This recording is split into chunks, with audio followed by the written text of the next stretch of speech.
خرافاتی احمقانه میگوید در اشیایی به خصوص قدرتی مافوق قدرت‌های بشر نهفته است. خرافاتی احمقانه سگی قاتل اثر میگذارد و میتازاندش برای قتل و انتقام در شاه را.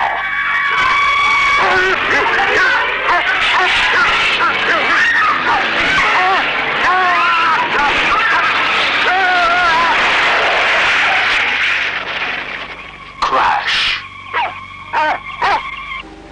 مرتب یه کلمه رو تکرار میکرد. چی میگفت؟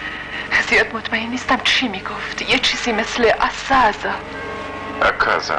اتومبیل را انتقام به حرکت میآورد. قدرتی شگفت‌آور که از مغز یک زن ساطع می شود.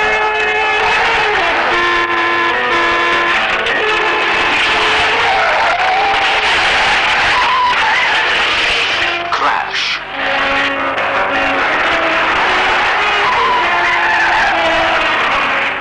کرش.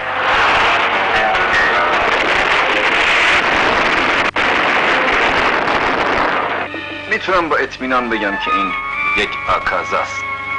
حرف بدی زدم دکتر مارتین؟ نه، فقط این کلمه رو من قبلا هم شنیدم. معنیش چیه؟ باید بگم آکازا یک سمبل دوست نداشتنی است که نشان دهنده نفرت، انتقام و بیرحمیه.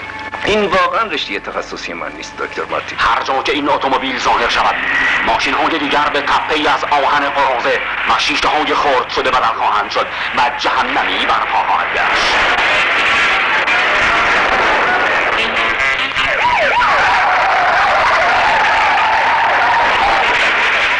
کرش.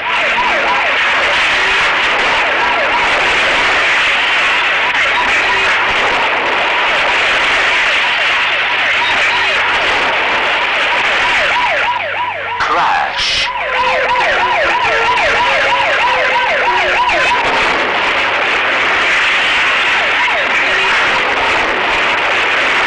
تو بودی اینطور نیست؟ تو این کارو کرد. خرافاتی احمقانه میگوید در اشیایی به خصوص قدرتی مافوق قدرت‌های بشر نهفته است. خرافاتی احمقانه. کرش. این یک فیلم حیرت انگیز و بی سابقه است. یک هیجان ناب و نفسگیر و خارق العاده است که پرده سینما را در بر میگیرد. خوزه فرر، سو لایون،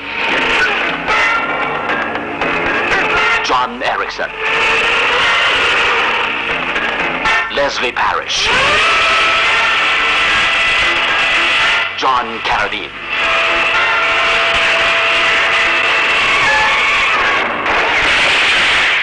کرش.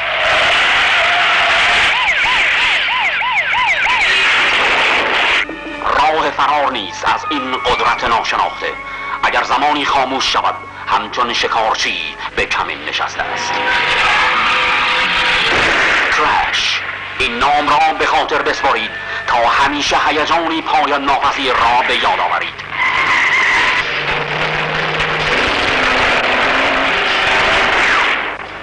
کرش. فیلمی که هرگز نظیرش نخواهد.